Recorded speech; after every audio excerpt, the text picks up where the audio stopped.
Good day, sir. Excuse me for interrupting your work, but do you have any articles in your archives about a fellow named Gregor Herschel? It's surprising to see how Herschel...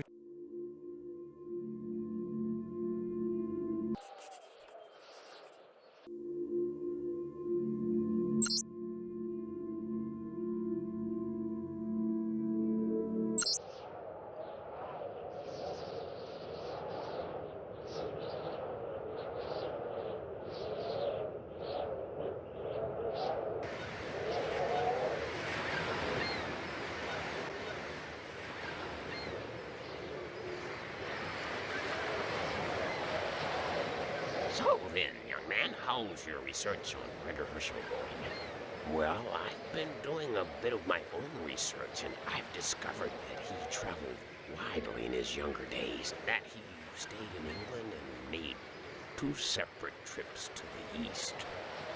But for some strange reason, he shunned the company of men. Although he never turned away a guest, very few folk were able to find a word to say to him. Have a word with Blackfish. He'll tell you all about it. He lives in that small house down there.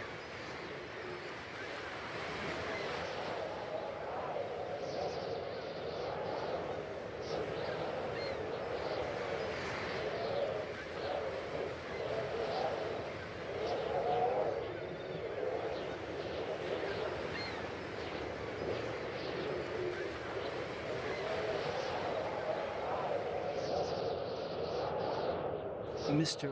Blackfish? Well, I won't beat around the bush. I've come to ask you to tell me about Gregor Herschel. My friend, have you not forgotten something? Such as... Do you have nothing to awl the tongue? I do not, sir. Then get the hell out of here. Well... Yeah, that's right. Make yourself scarce. Well, I don't want to offend Well, you. okay, if you want to chat, bring some supplies. Why don't you come back later?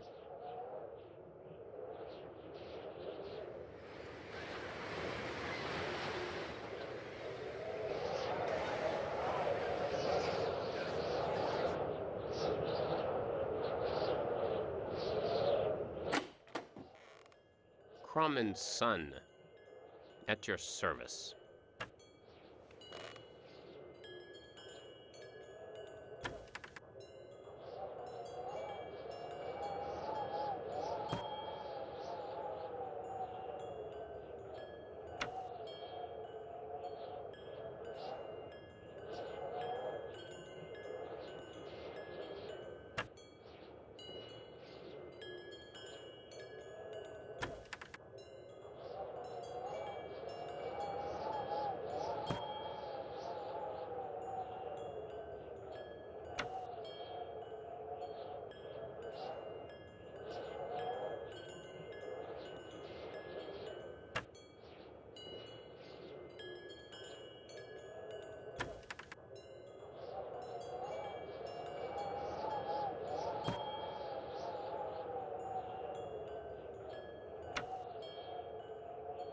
Excuse me, sir.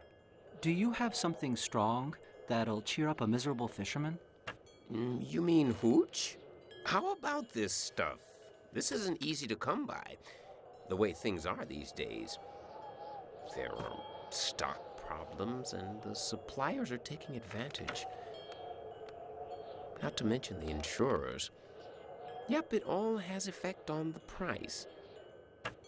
But what the hell? I'm not in it for the money. I provide a service to my good customers if they show their appreciation.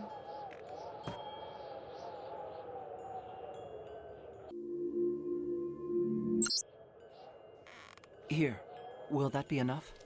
Well, I'll be damned. You are a good customer, sir. I like people who show their appreciation. If you're in need of anything else at all, my pleasure, sir.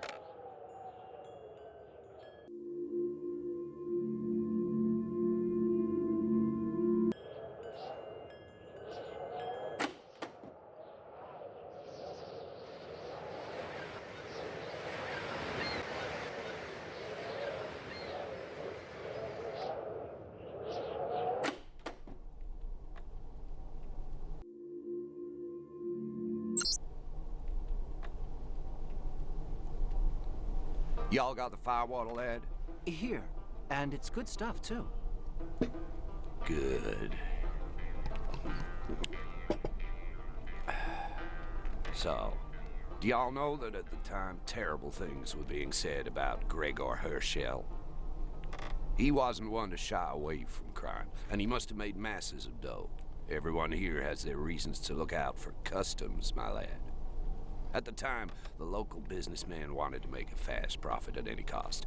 Vessels would arrive in the bay at night, brigs and caravels overflowing with contraband, and secretly come ashore. You get the picture. Except that his cargo consisted of blacks from Guinea. They used to unload them to the north of Pawtuxet. There was a prison down there, a big stone building. At first, everything went fine. He wasn't the only one doing it, see? Except that one day, it wasn't just blacks. On that day, the Navy were out for blood because of a Coast Guard ship that had burned. The Liberty. They spied a big merchant ship with its lights doused, heading for Naked Point. They followed it, then boarded her. Ah, good God. I'd like to have seen the face of the customs officer when he saw the cargo. It was Egyptian mummies. I'll bet he was well annoyed, because of course, they were not illegal. As for the mummies, no one knew what they were for, lad. Do you see what kind of things he was up to? Mummies, huh? What a strange thing to smuggle. That ain't the half of it. You know, the strangest thing of all was how often he used to replace his sailors. One crew would go on shore leave, some of them were laden with goods. And when it was time to sail again, there were always 2 or 3 men missing. The sailors are superstitious beggars. The tough sailors from the slave ships, pirate vessels, and the huge brigs of Brown, Crawford, and Tillinghast would make the sign of the cross when they saw the old man going into his warehouse in Doubloon Street. His mates and his captain detested him, but they were tied to him by the grip of fear. Nobody wanted to sail with him no more. His crews were made up of mixed-race sailors from Havana, Martinique, and Port Royal.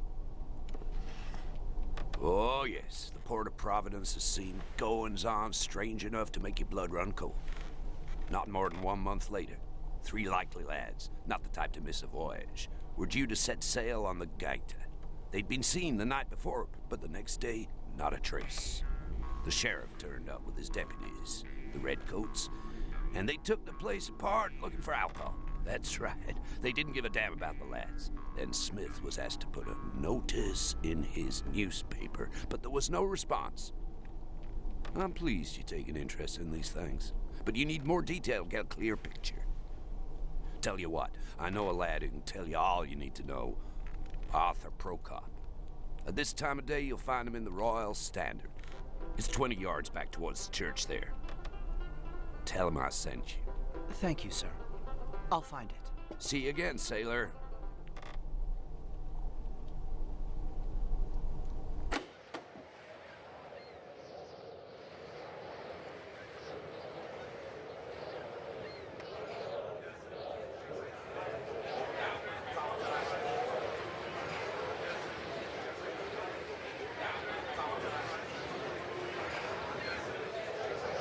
I was sent here by Mr. Blackfish. I'm looking for information about Gregor Herschel, a colonial ship owner. Well, you've come to the right place, my lad. It so happens that my father's great-grandfather, Milius Prokop, had close dealings with him. I should have some documents passed on to me by my father. Give me a little time to look. Let's say tomorrow. Same time, same place.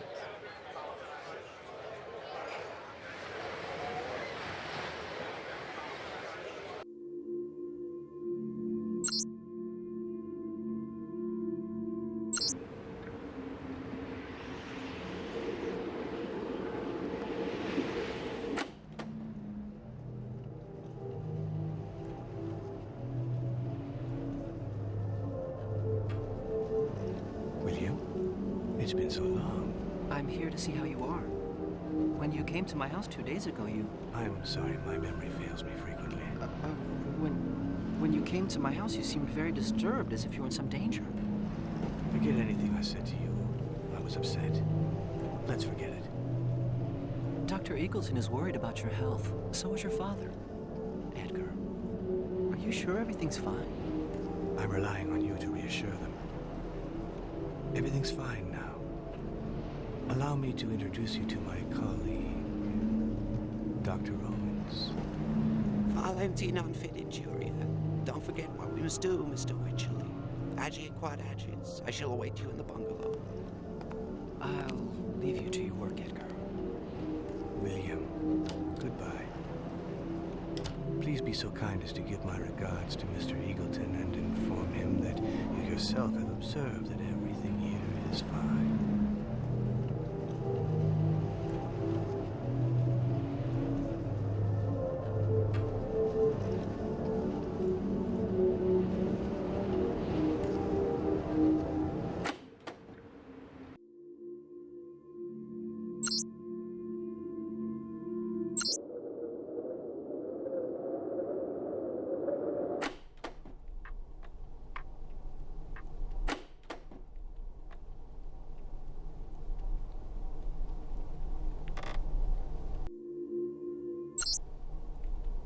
Hello, Dr. Eagleton?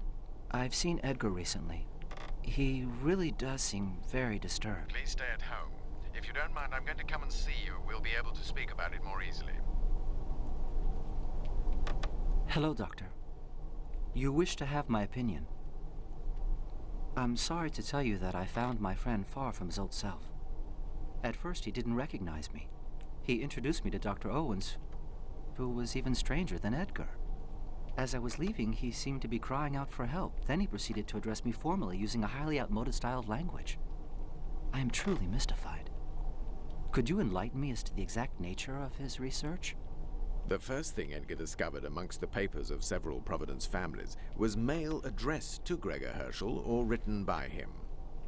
These letters had been intercepted by the local population with the hope of finding out what he was up to. Then he found Herschel's work documents. Edgar revealed to me one day that the papers of his ancestor contained some incredible scientific secrets, for the most part written in a coded language, and that he was trying to acquire the ancient arts needed to understand what it was all about. He then explained to me that he was scouring the cemeteries for the gravestone of Gregor Herschel, which should bear an inscription made up of mystical symbols that he needed to decipher the manuscript. The odd thing was that I had the impression that he didn't speak freely. I fear that he's under the influence of this Dr. Owens. There's only one way to guarantee his safety: to have him committed. Thank you for your valuable help, William. Continue your investigations, my boy. We need to know what lies behind all this.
Good day, Mr. Wycherley. If I may be so bold, I would like very much to look at Edgar's research papers. But of course, come on in. Yesterday, Dr. Eagleton spoke to me of the psychological problems Edgar is suffering from, and which, in his opinion, are partly connected to his studies. On returning from his travels, Edgar generally shut himself up in his room to work.